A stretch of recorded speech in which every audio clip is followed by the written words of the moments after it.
before I go any further, I will actually be leaving GSW. I am going back into a classroom myself. I will be going back to Crisp County, and I'm excited about that. I live in Crisp County, so I will be going back to work for Crisp County Schools. I'll be back on a schedule with my son. He'll be back in Crisp County Schools as well, and I'm really excited about that. So they are looking for my replacement now, so there will be a new director very soon. Until then, I know every one of you and all of our students will be in good hands. Um, there are a few other changes with faculty here, but our administrative assistant, Miss Christy Kendrick, she has been here for a year now, and she's staying, so she will be looking out for everyone until they do get a new director in this position.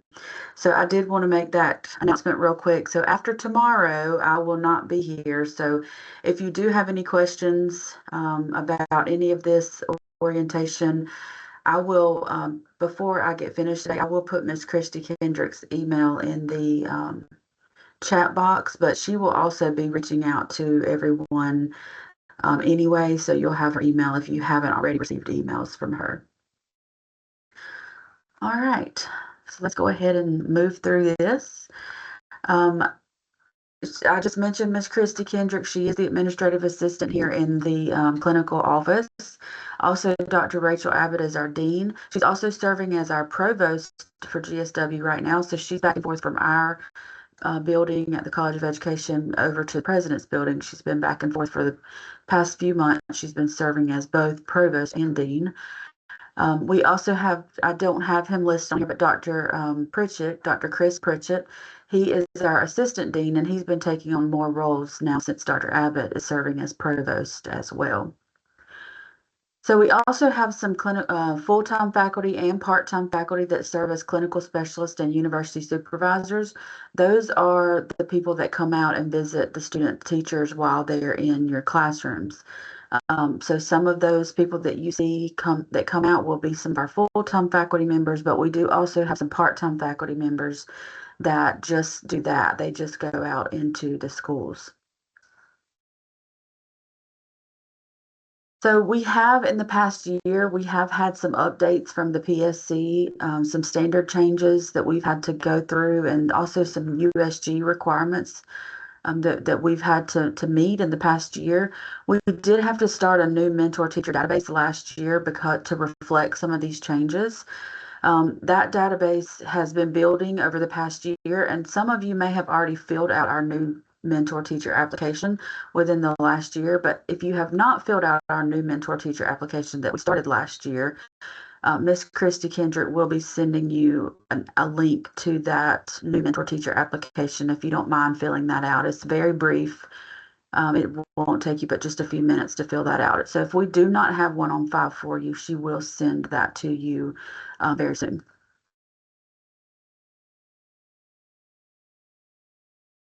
So as you all know, when you first started your career, you have had a mentor in the past, and a lot of you have already mentored some of our students already. So you have served as a mentor for us or for any other students, whether they were GSW or not, or teachers in your own buildings. So you have, I'm sure, have had a mentor at some point in your career, and you have probably also served as a mentor. So you all know that mentors do wear many hats. We want to thank you once again for being willing to do this and being willing to have our student teachers in the classrooms with you, because we know that it's no easy task. We do know that this, it asks more of you than what you are already doing for your schools. And we know that you are already doing a lot as it is for your schools. So without you all, without mentors, we could not have the program that we have and be successful like we are at GSW without mentors like you. So we do want to thank you one more time. So mentors, obviously, you're advocating for the profession. You are problem solvers. You have resources that you can pass on to students. You are trusted listeners. collaborators. You are also lifelong learners.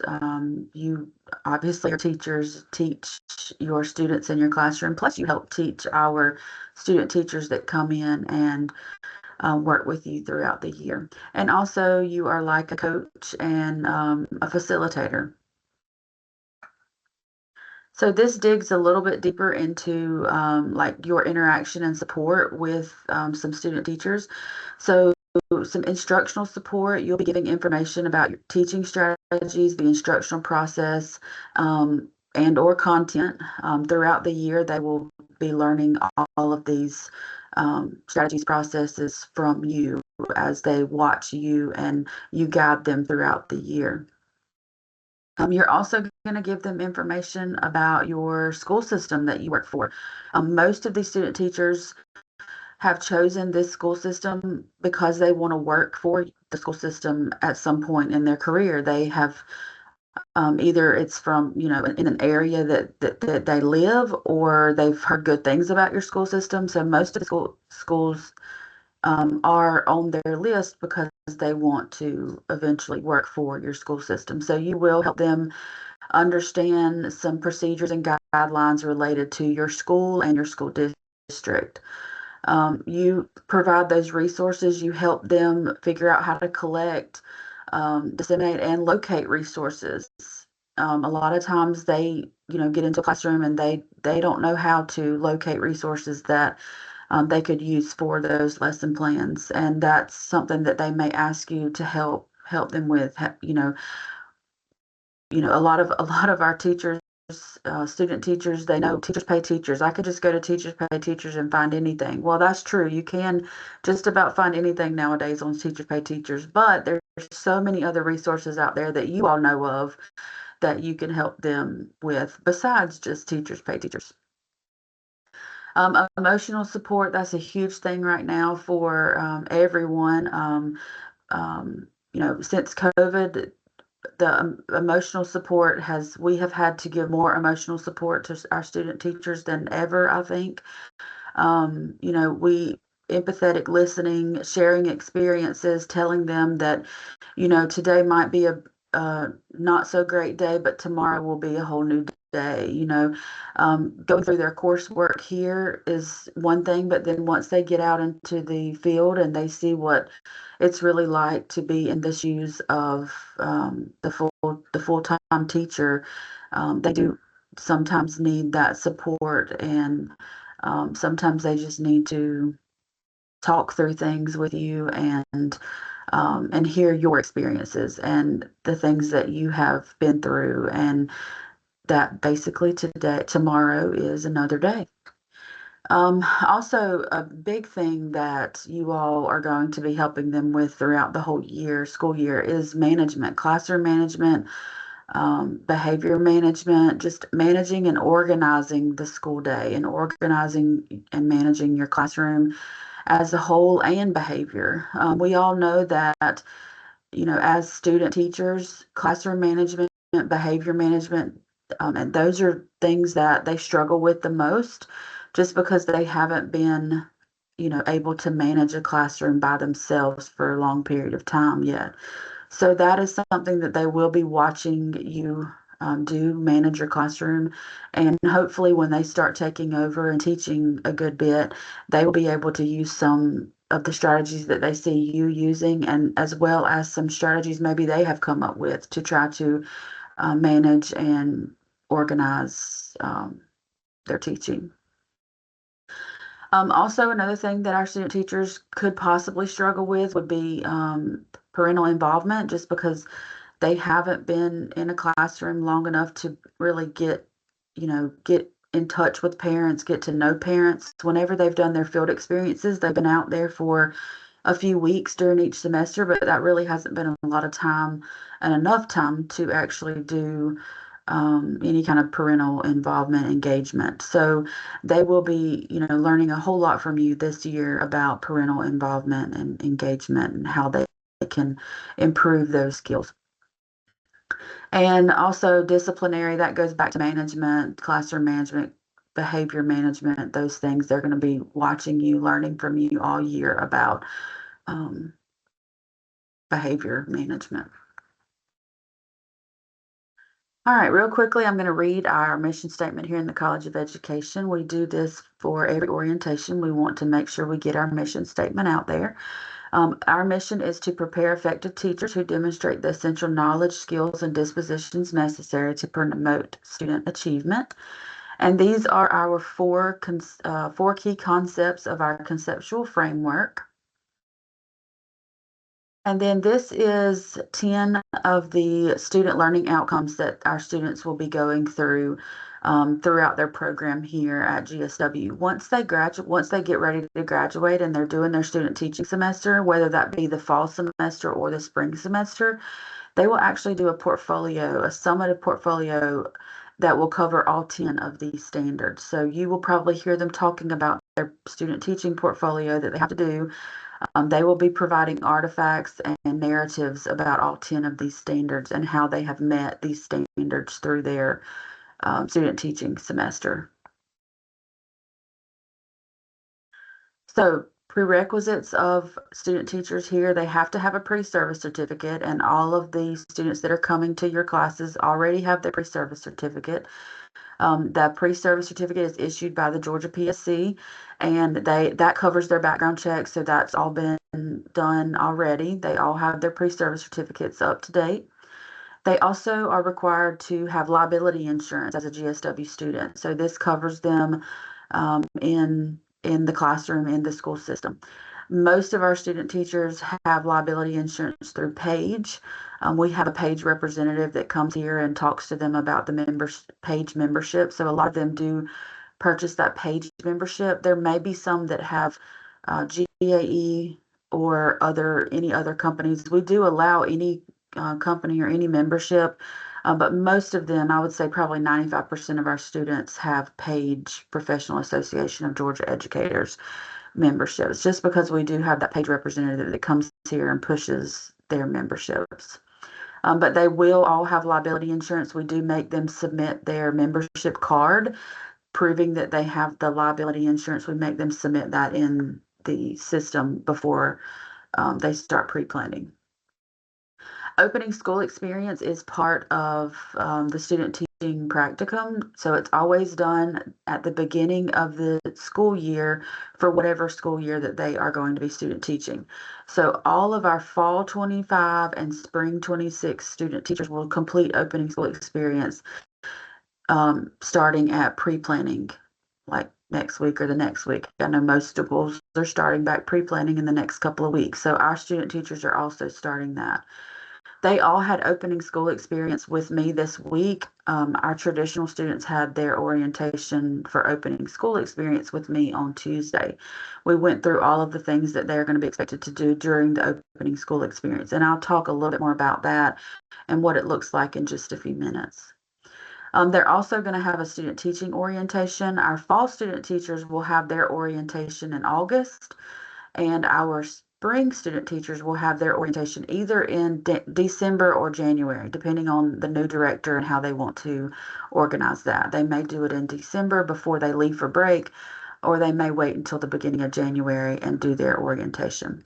So right now they have been oriented on opening school experience and what all they need to do for that, but then they'll come back to us again for another orientation for their actual student teaching semester and their assignments and things that they have to do during student teaching. So assessments that they have to take, they have already taken the Georgia Ethics Assessment. They had to take that before they were able to get into our program. They had to take that and pass that before they could be admitted to our program. And then they will take GACE the semester before or the semester of student teaching.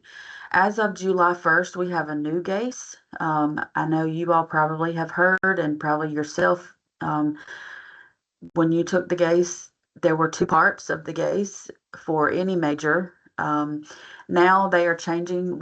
There's a new company that has taken the GACE, and so they have changed it. I think there's like 5 or 6 parts to each GACE now for each major. Those parts are broken down a little bit more than the parts that they did have before, and I think they're a little bit cheaper, and they do not take quite as long because they are broken down into more parts. So you may hear the student teachers talking about the new GACE. That is a big thing right now that we have tried to explain to them that there is a new GACE coming, and there have been a lot of changes with the reading portion of the GACE because of the reading rule that is out there now. I know a lot of you are aware of that new the science of reading, the push for the science of reading, and that is a lot of changes that the GACE has made a lot of changes because of that as well.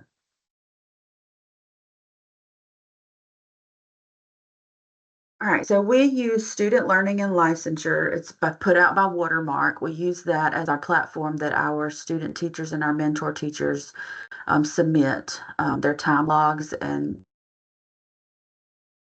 also this is how we use evaluations by you all, by the mentor teachers. If you have never, well, so it used to be called VIA or VIA Live Text. If you have been mentors in the past with us, then you used what we call VIA. It has changed its name. It looks it looks similar. It doesn't look exactly the same. It does look similar, but it has changed name to Student Learning and Licensure.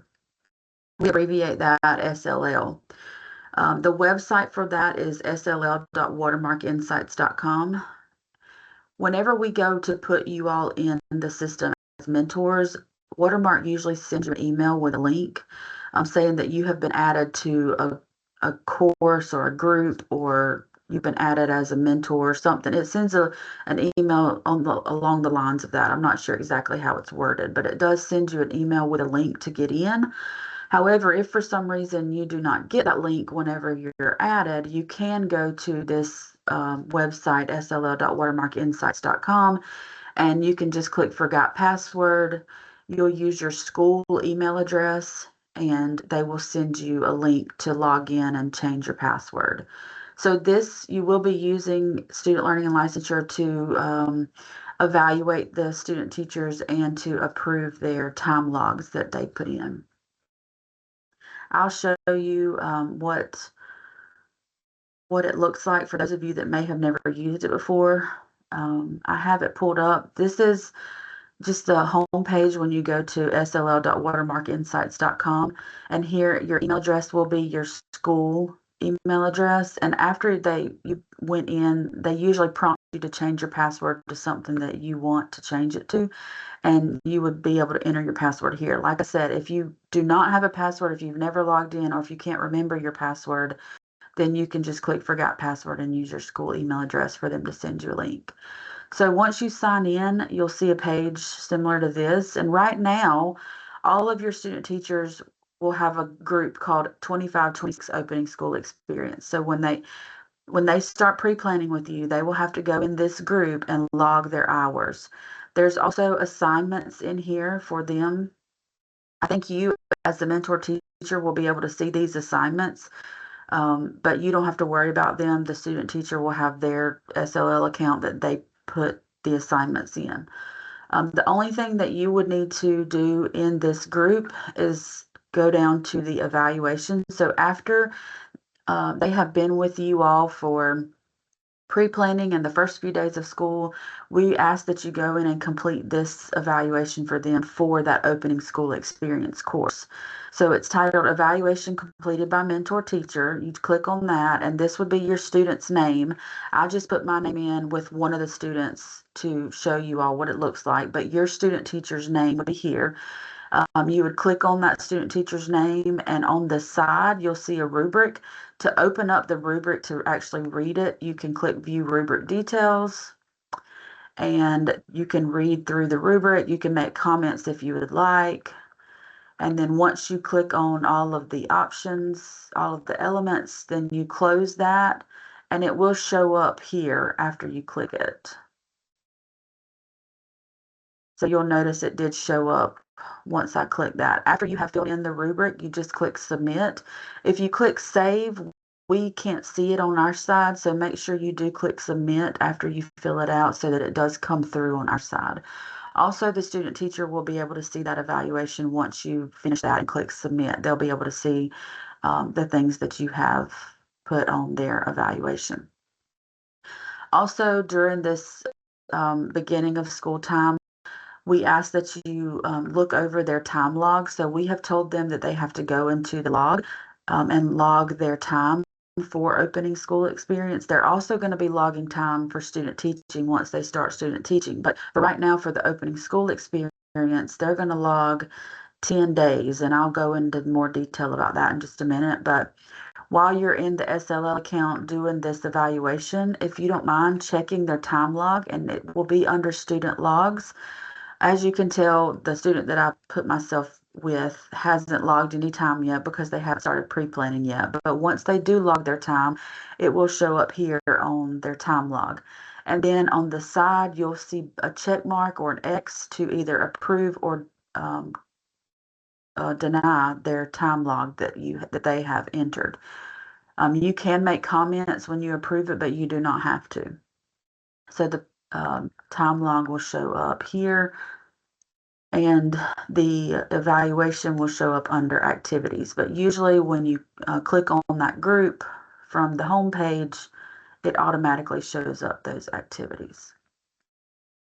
This is the liability insurance where I mentioned just a minute ago, the students do need to submit that before pre-planning. So you all are able to see that. You can click on it and look at their membership, make sure it's current if you would like to do that. We do check those here at the college, so you don't have to worry about checking it. But if you would like to see it, you do have access to see that. You also have access to see these assignments that they post for opening school if you would like to go in and look at any of those assignments. You do not have to check those assignments. We do check all of that here at the college, but you can see it if you would like to see it. All right, so that's SLL. I'm going to keep moving through. If at any time y'all have any questions, you can type them in the chat box. You can raise your hand on here or just unmute and ask. Or at the end, I'll open it up for any questions that you might have. All right, so the student teaching team will consist of the student teacher, you all as the mentor teacher, and a university supervisor. That university supervisor, like I said earlier, will either be one of our part-time faculty members or one of our full-time faculty members. They are assigned the university supervisor when they start student teaching. So right now during opening school experience, they don't necessarily have a specific university supervisor. They just go through our clinical office during student teaching. So we're kind of like the liaisons in the clinical office right now. And then once they actually start their student teaching semester, they will have a university supervisor assigned to them. And that person would be the liaison between the student teacher and you all and GSW. That university supervisor is also going to be the person that's going to grade all of their assignments for student teaching. They'll be communicating with the student teacher throughout the semester. They'll also be communicating with you all. They will do some observations of the student teacher throughout student teaching. Some of them may be in person. They may drive over and come to your school and see them in person. They may also do a virtual observation here or there. Usually we ask them to do at least 2 in-person visits and at least 1 virtual visit, virtual observation where they log on and the student teacher just puts them on either an iPad, tablet, phone virtually and sits it in the back of the classroom or on the side of the classroom while they watch while the student teacher is teaching and interacting with the kids. So they will be doing that. They will communicate with you all and with the student teachers about those observations in more detail once the student teaching semester starts. So the student teacher will actually be completing all of their assignments. They'll be planning with you, instructing in your classroom, and assessing in your classroom with you. They'll be learning from you throughout the whole semester. You all, as the mentor, you are going to be hosting the student teacher in your classroom. We do ask that you complete some evaluations in SLL, the platform that I was just talking about. We usually during the student teaching semester, we have 3 evaluations in SLL that we ask that you complete. So the student teaching semester is a 15-week semester. And we usually do an evaluation like once every 4 or 5 weeks. So it's spaced out for you to be able to go in SLL and complete an evaluation for them. The evaluation that you're going to be doing during the opening school experience time is a different evaluation than what you'll do during student teaching. During student teaching, the evaluation is more is more focused on their ability to teach. So it's more like how they're doing with differentiation, how they're doing with assessment, with I'm trying to think, like learning environment. Some of the same things that you all are assessed on with TEKS at your school, it looks very similar to that, those evaluations that we have you fill out for the student teachers. The student teachers will also have some what we call observations, and they're just paper copies that we tell them to keep in their notebook.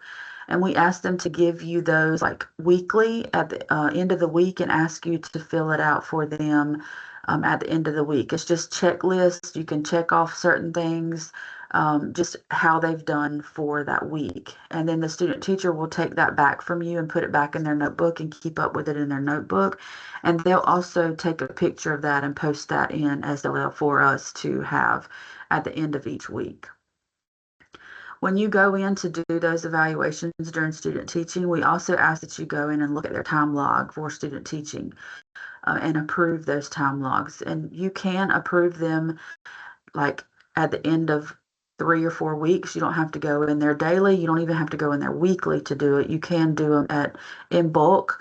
There's actually, when you go in, you'll notice that there's like a check box at the top that you can check off, and it'll check the whole list to approve. So you can just go through and check them all at one time. You don't have to go through and individually put a check mark beside each day.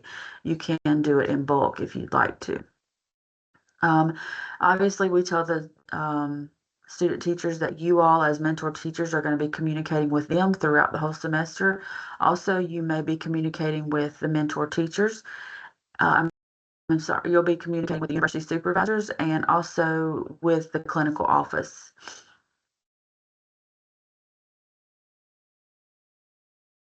So I'll go a little bit deeper into the opening school experience. So we do tell the student teachers that they have to have 10 full days for this opening school experience.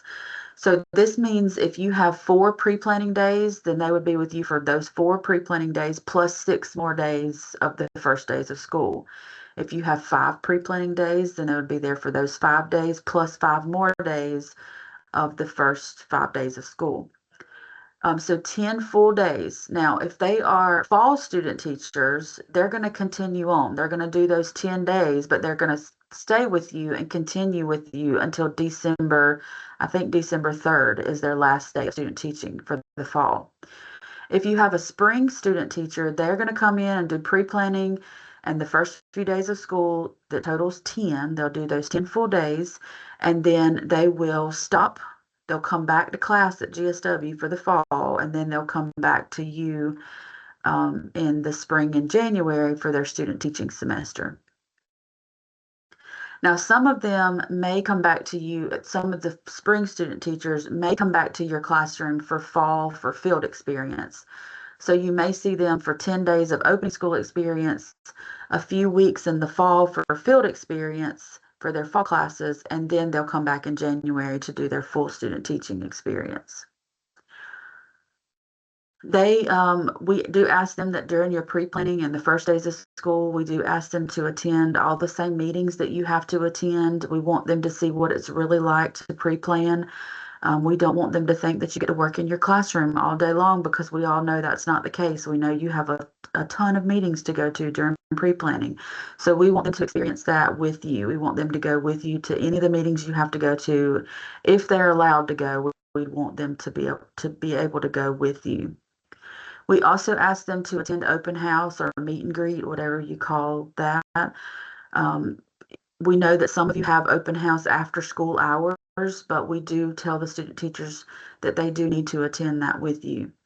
I've also told the student teachers that in their time log, they need to list open house in a different entry in the time log. So they will technically have 11 entries, because they will enter 10 full days, and then they'll enter open house as a different entry. So when we submit information to the PSC for them to be certified, we can show that they've had 10 days of opening school, plus they did attend open house during that opening school experience time for that opening school experience course. So what will you do during opening school experience as the mentor teacher? Really, the student teachers are really just going to be observing you, watching what you do, going with you to meetings. They're not going to get into teaching anything during these first few days of school. They're going to be watching you set up your rules and procedures, um, set up your classroom, meeting the parents at open house with you. They're going to be watching and observing mostly during this time. So you all are not going to have to worry about, giving them, them. They're not going to be asking you about lesson plans and stuff like that. You're not going to have to worry about any of that during these first few days of school. They're just really going to be there to help you with anything you need help with and to really observe how you set up and run your classroom the first few days of school. So part of the opening school is, like I said, that one evaluation and then their time log. This is very important. So we do ask that you as the mentor teacher go in your SLL account and make sure it's working okay. Make sure you can see your student teacher, their name in there. Click on their group and click on their name and fill out that evaluation for them, and also approve their time logs once they put those in there. We do know that it's really busy at the first of school, and we also know that we still have to put you all in as mentor teachers in the system. So you probably can't see it yet. There's a lot of you that are not in there yet. So we just ask that you do this at some point in August. So if you can just get this one evaluation done and approve their time log before the end of August, that would be awesome. The student teacher will be working on those assignments that I mentioned. There's a host school information sheet, a letter of introduction, their philosophy of education. There's an online platform reflection.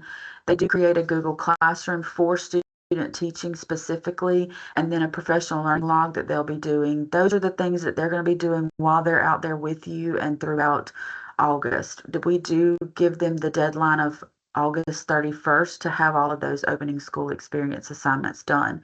We know that they will probably be done with their 10 full days before before the middle of August, but we do give them a little bit of extra time to get all of that stuff submitted, and they have to have it submitted before August 31st. So if you all will not mind going in and doing the evaluation and the time log before the end of August as well.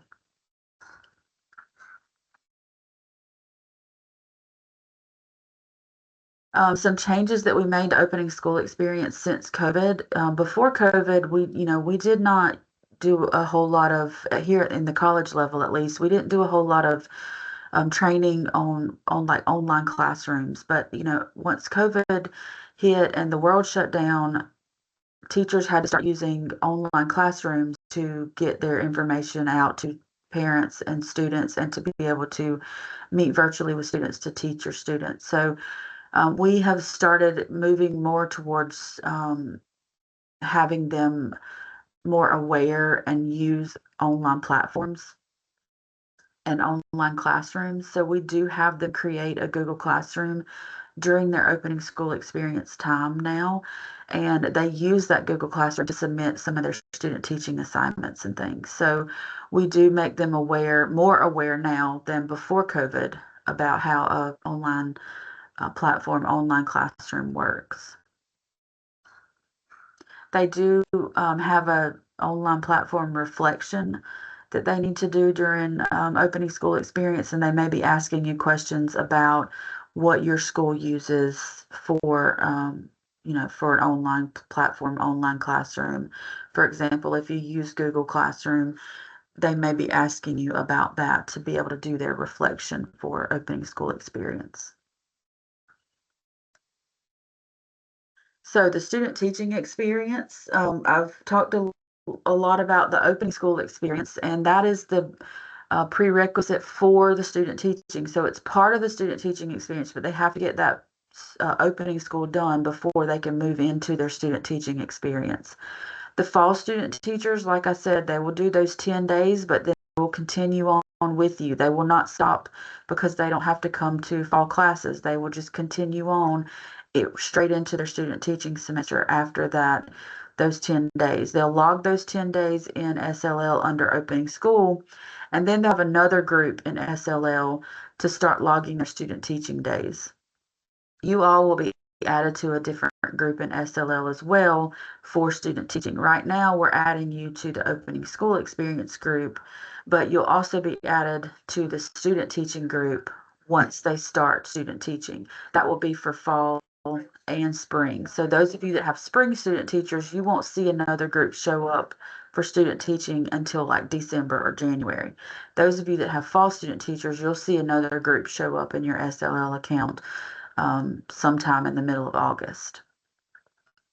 So they will do, the fall student teachers are going to do that opening school experience and then continue on until December 3rd. That will be their last day of student teaching.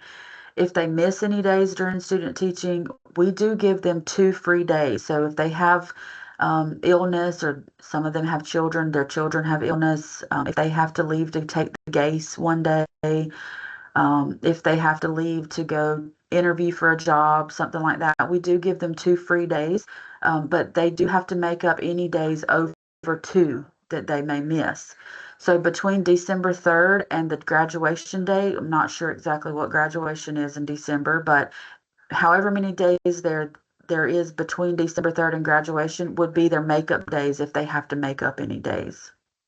Same goes for the spring student teachers. They have 2 free days. I don't have the date of their last day. It will be probably that first week in May will be their last day. And then they would have to make up any days between their last day in May and then the graduation date in May if they miss over 2 days. So the spring student teachers will come to you for those 10 full days during open school experience. The elementary education, most of them are going to come back to you for the 4 weeks of field experience. There may be 1 or 2 student teachers out there that has to do a different field experience to meet a different grade band or meet a different requirement, but most of them will come to you for opening school, then the 4 weeks of field experience, and then come back to you in January. Special education teacher candidates, for the fall field, they'll do the opening school experience, and then for their fall field experience, some of them will have to do Tuesdays and Thursdays during the semester. Some have a complete 4 full weeks. It just really depends on their schedule. So they will let you know like when they're coming back to you, or if they're coming back to you in the fall semester after that opening school experience is done. Middle grade, secondary, music, PE candidates, some of them have hours in the fall that they have to come do field experience. Some of them do not. It just depends on what classes they're taking in the fall. So like I said, with special ed, if they have hours that they need to come to you for in the fall, they should let you know that before the end of that opening school experience time. They need to let you know if they're coming back with you in the fall. If not, then they would all be back with you in January to do that full 15-week semester in January to May. So 15 full weeks when they start student teaching. For fall student teachers, this is going to be starting like in the middle of August. For spring student teachers, it'll be starting like early January to like usually it's about the 2nd week in January. They're 15 full weeks. Weeks 1 through 5, we tell the student teachers to start gradually taking on responsibilities. So the first week, they might just come in and, just start observing a little bit. They will already know you, and they will already have met the kids because they will have met them during opening school experience. But we do tell them to, get, especially the spring student teachers that may be coming back in January, get acclimated again to the classroom and to the students and the mentor, and then start gradually taking on responsibilities. So by week 2, they might be doing attendance, and if you're elementary, they might be taking the kids to specials or connections, whatever you call them. They might be taking the kids to lunch or recess by that point. By week 3, maybe they start taking on one of the subjects that you teach or one class that you teach. So week 1, they're really just observing. Week 2, they have started doing a few duties. Week 3, they start teaching 1 or 2 classes. Week 4, they start teaching another class or two, and then by week 5 or 6, they should be taking on most all the responsibilities in the classroom. They should be doing all of the duties that you have to do. They should be teaching all the subjects or all the classes that you teach. Really like taking on a full-time teaching load by like week 5 or 6 through week 10. So that middle part of the semester is when we tell them they need to be taking on most all of the responsibilities in the classroom.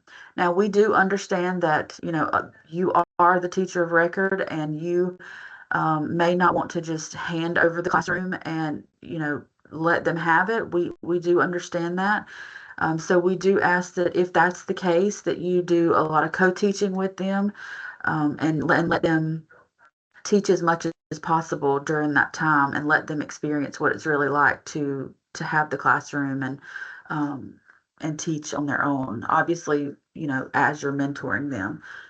Um, so the last 5 weeks, we start telling them to give back their responsibilities, kind of in the order that they took on the responsibilities. So let's throw an example out here. I'm going to throw an example of an elementary classroom. Let's say a first grade classroom, and you teach all subjects. So week 1, the student teacher's observing. Week 2, they start taking attendance and taking up popcorn money. Week 3, they start teaching math. So week 3, they're still taking up popcorn money and taking attendance, but they also start teaching math.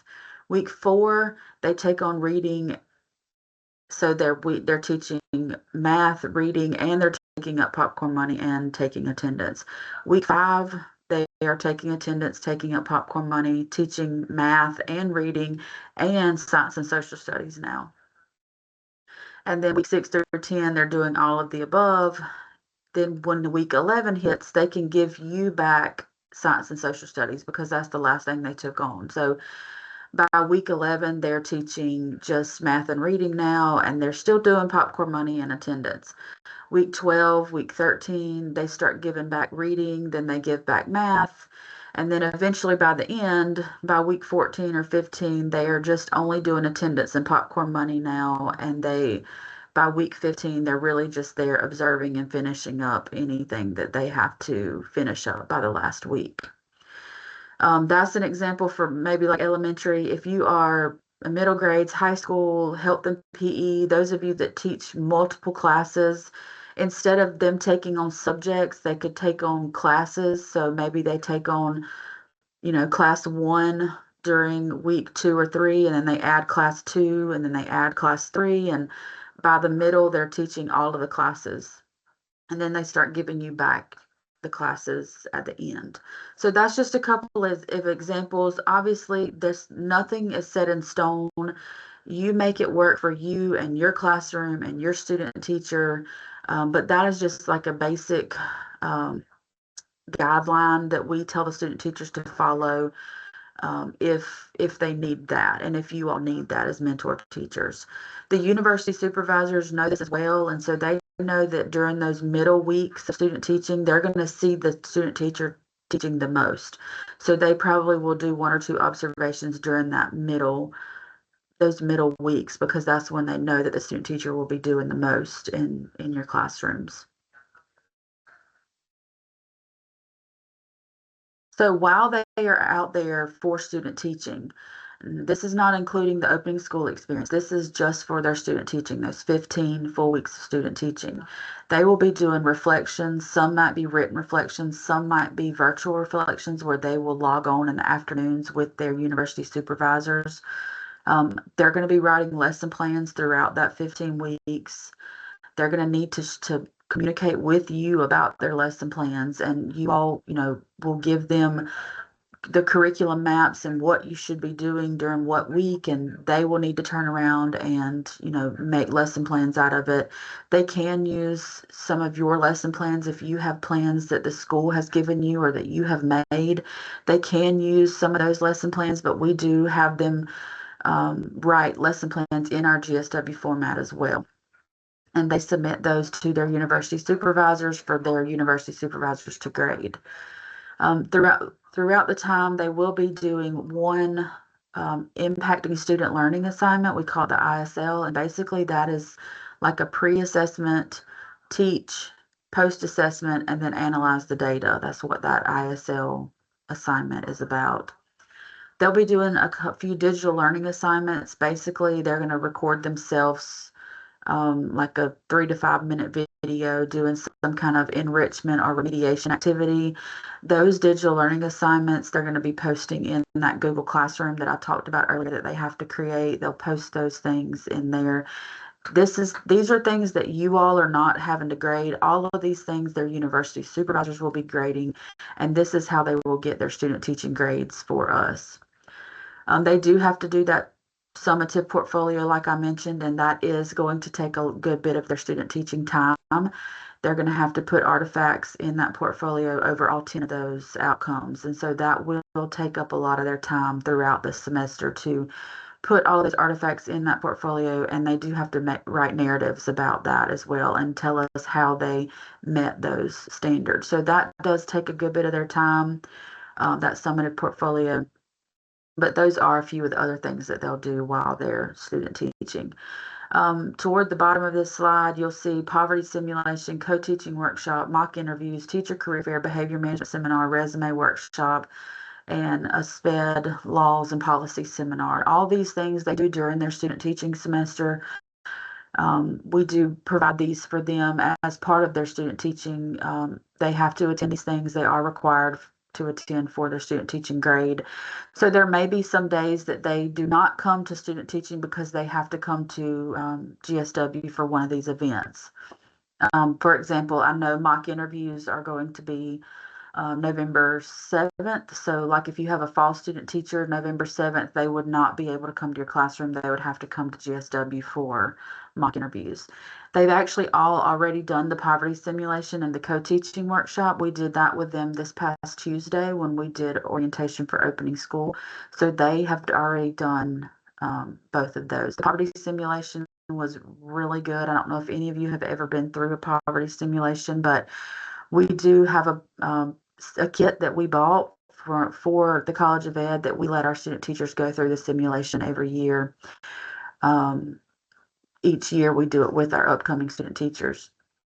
And you know, a lot of them are in schools, in Title I schools, where we do have a lot of poverty in our schools, in our communities, and with our families.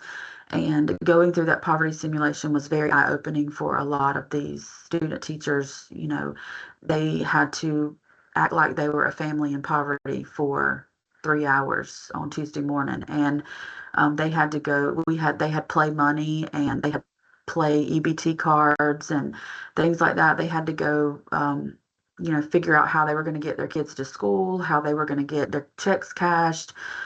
They had to figure out how they were going to feed their family for the week, how they were going to pay their utility bills. Some of them ended up getting evicted from their homes and had to go to the homeless shelter. So that it was a very, you know, it's some of them, you know, when they first got started, they thought, oh, this is a cool game. And, you know, we tried to explain to them, it might be fun this morning, but it really is a simulation that we want you to feel what it's like to really, you know, feel and know what it's like for some families that are living in poverty and, you know, how much they struggle and, you know, what we can do as teachers to help share resources with our families and, you know, just understand to be empathetic with our, you know, students that we teach and our families that we encounter that do live in poverty. So it was a very good experience. I hope that they will tell you all about that because we really enjoyed Tuesday morning and getting to go through that with the student teachers. They also did a co-teaching workshop. So we basically, you know, showed them the different co-teaching models out there and told them that, you know, they may be doing some of these co-teaching models with you all as mentor teachers. We do have our career fair in February, behavior management seminar, resume workshop, and that laws and policy seminar. They're at different times during the semester, and their dates are not like set yet. They are working on setting those dates here in the clinical office. So those dates will be set soon, and the student teachers will let you know, if it's something that they have to come to during the day. We try to do most of our seminars in the afternoons so that they can still come student teach with you and then come in the afternoons. But they usually have about one per month that we ask them to come to during their student teaching semester. All right, grading, like I said earlier, you all are not going to be grading any of their assignments during opening school experience or during student teaching. Their university supervisor will assign all of their grades. They are assigned, they do have 3 courses for on their transcript for student teaching. They have a content knowledge course, teaching skills course, and professionalism course. So their university supervisor breaks up their grades into those 3 different grades. So when they student teach, they could make 3 A's, they could make 1 A and 2 B's, they could make an ABC. They do not have to make the same grade in each of their courses. So they have, the breakdown of how their courses, how those assignments align to those courses, and they assign their grades by the end of the semester for those. The university supervisor also takes information from you that you give them, maybe by word of mouth or by email. Also, they look at those observations that you're going to be checking off on weekly. The student teacher will submit those. The university supervisor looks over those. They also look at those evaluations that you'll submit in SLL.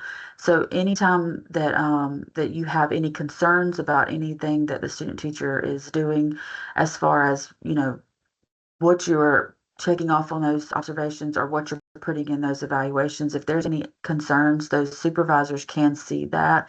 And you can also, reach out to them as well if there are any concerns. Also, if your student teacher is doing an awesome job, you want to communicate that to the university supervisor as well. This is what the observations look like that I just mentioned. The student teacher keeps these paper copies in their notebook, and they'll pull them out each week to let you fill one out. Their little checklist, or just you're jotting down a couple of comments, but they will take these back from you and put them back in their notebook, take a picture of them, and submit them in SLL so their university supervisor can look at those. This is an example of the evaluation. We call it the TCE, Teacher Candidate Evaluation, that is in SLL that I was mentioning earlier.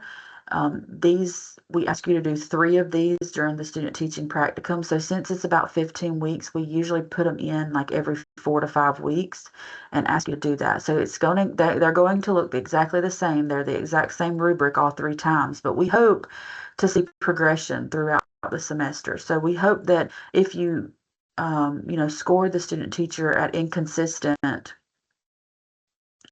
inadequate in the beginning, we hope to see them progressing through the second time and the third time that you do these evaluations. That's our hope, is to see progression, because we know that they probably are not going to be consistent with differentiation on their 3rd or 4th week student teaching. They shouldn't really be consistent with differentiation on their 3rd or 4th week, but hopefully by week 15 they're making progress and maybe they are more consistent with differentiation.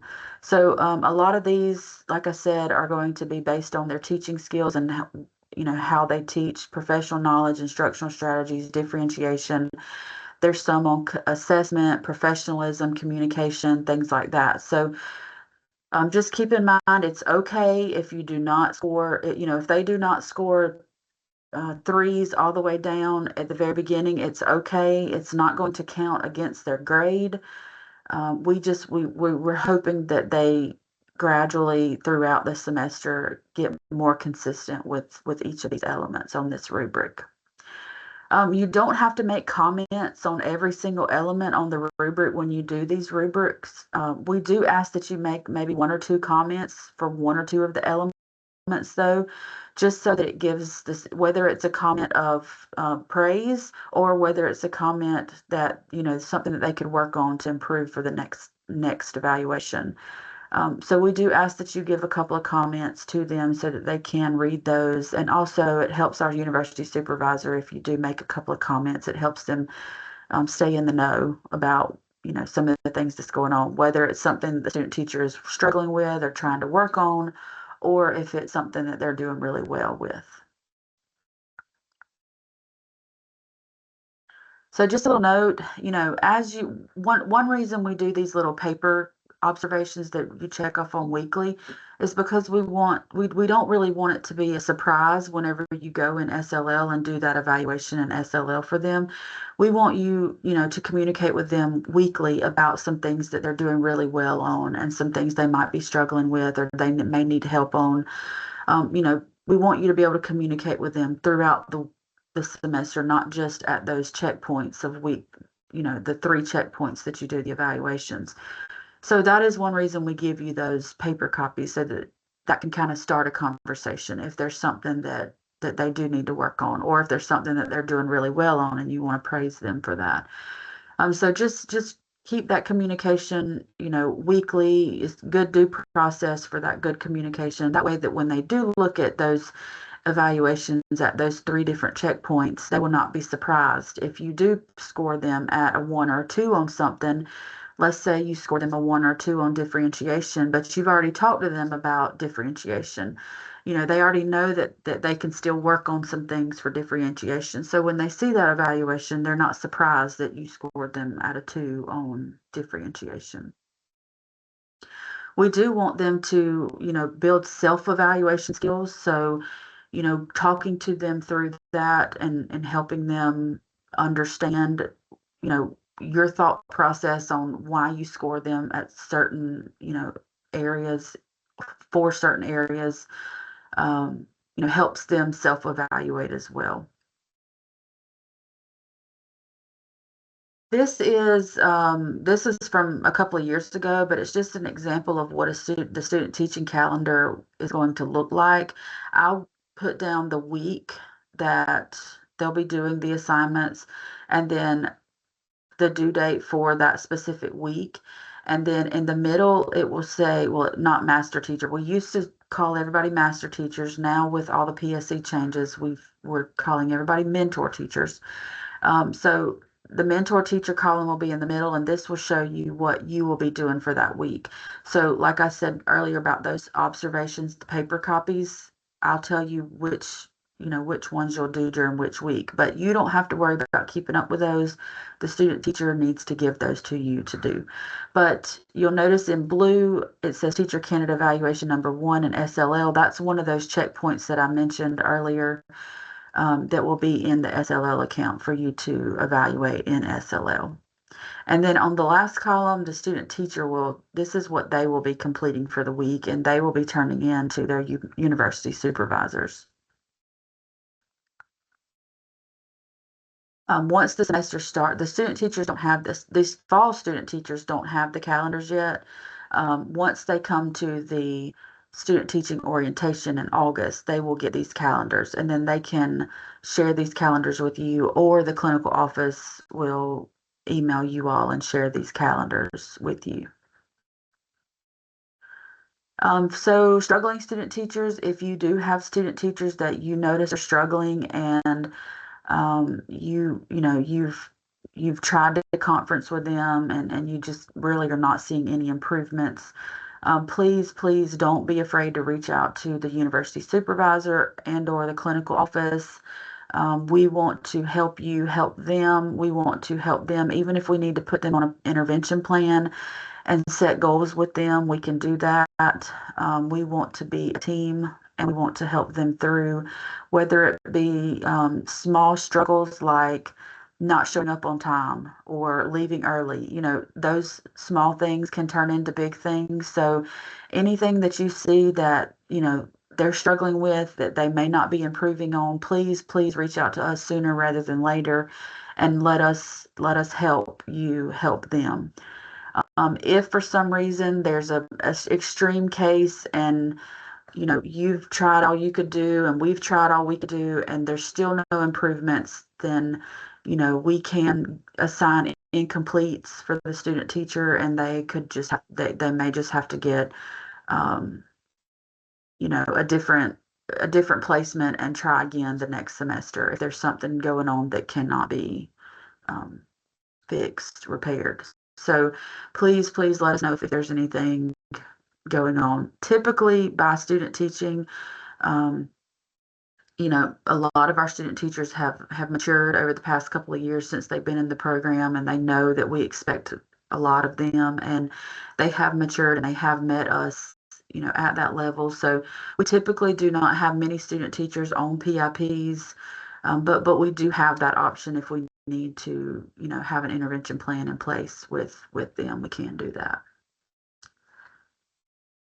All right, so a few questions that I had last year. I put these questions on here because I figured, they might come up again this year. But also, after we go through these questions, we will open the floor and see if any of you have any questions. A question I had last year was, can the student teacher be left alone in the classroom? Yes, they can be left alone for a limited amount of time. Obviously, we do not want them to be alone for the whole day, and they cannot legally substitute for you.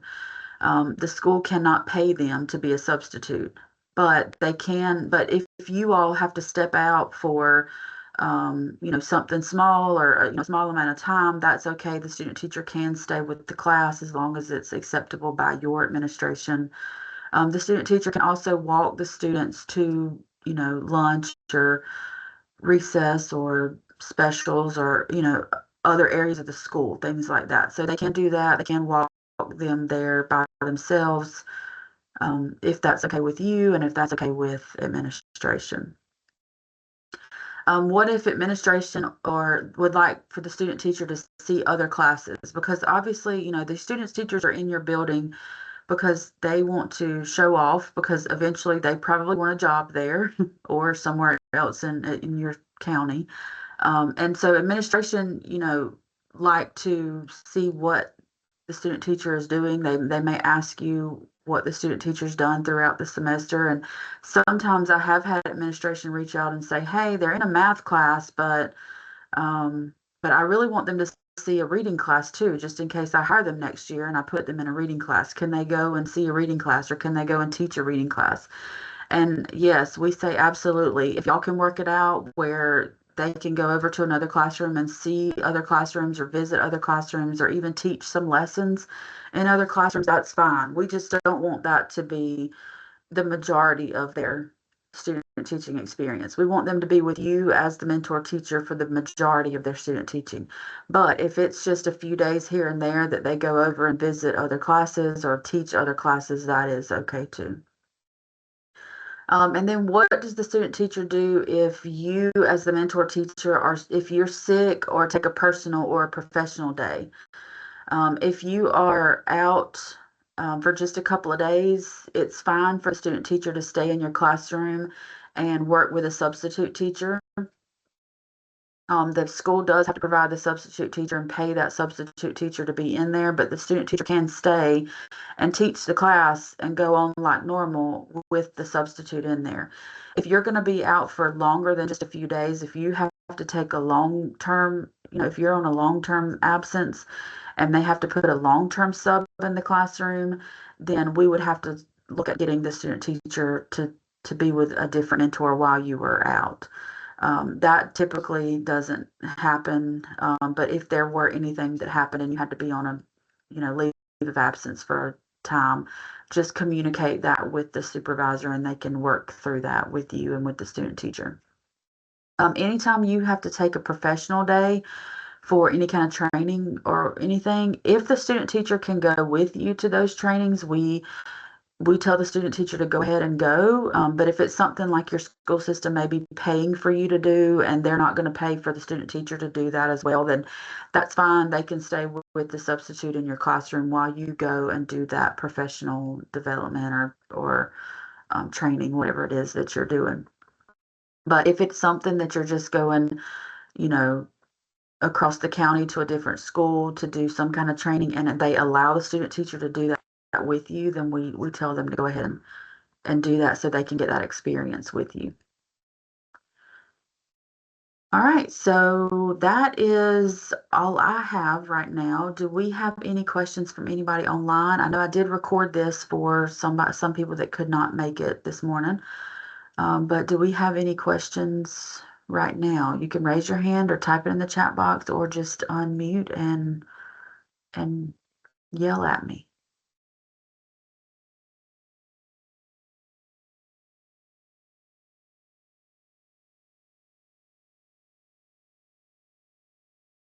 All right, so I did have a question. Are short 3-day or 4-day weeks counted as a full week in the 15 weeks total, or is it 75 days total?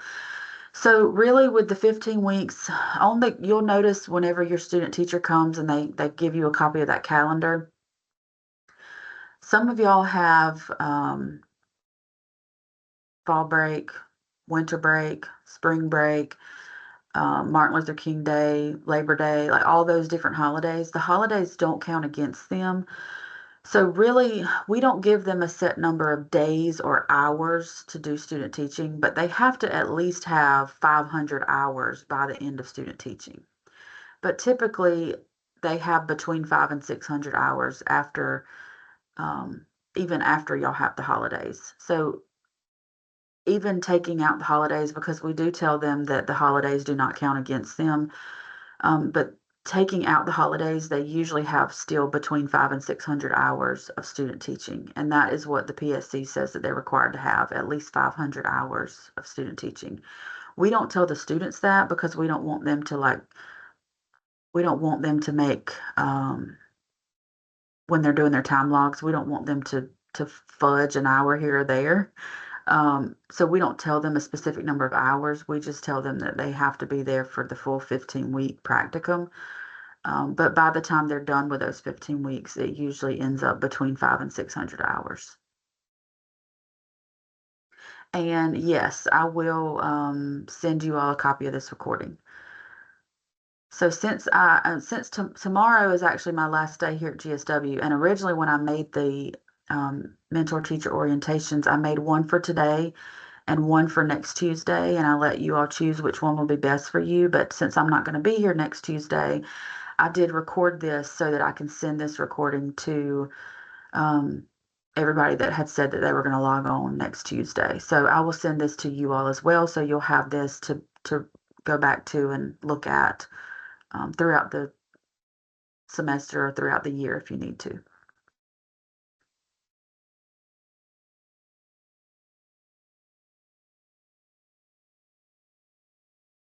Any other questions right now?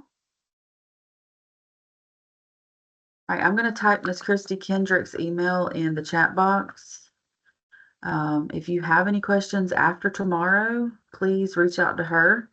Or once your student teacher starts with you, your student teacher knows how to get in touch with us here at the clinical office, and they can reach out as well if you have any questions. So in the next few weeks, we will be working to get you all in that SLL account, get you a mentor account, and attach your mentor account to the student's account. Oh, I don't think I mentioned this, but you do not have to pay for a mentor account. The students have to pay for their SLL account, but as a mentor, you do not have to pay for a mentor account. Also, if you've been in any of our graduate programs in the past few years, you may have had an SLL account as a graduate student with a Radar email address, but this mentor SLL account for you will not use that Radar email address. You'll use your school email address to log in for your mentor account. So you may end up having two SLL accounts. You may have one for us if you're in graduate programs or if you have been in graduate programs recently, and then you'll have another one for your mentor account.